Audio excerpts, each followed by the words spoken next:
إيه الأصوات اللي أنا ممكن أسمعها لو أنا هسمع على الرئتين؟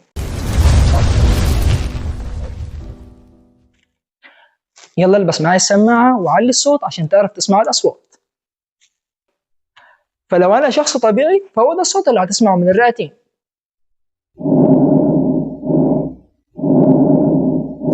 أما لو الشخص اللي قدامك بيدخن فهو ده الصوت اللي هتسمعه من الرئتين.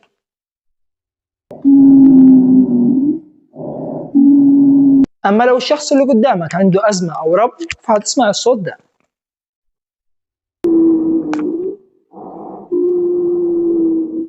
أما لو الشخص اللي قدامك عنده مية على الرئة فده الصوت اللي هتسمعه.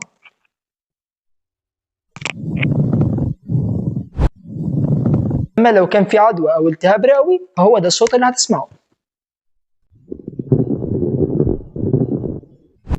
وأخيرا لو طفل صغير وبلع حاجة وعملت له انسداد جزئي فده الصوت اللي هتسمعه.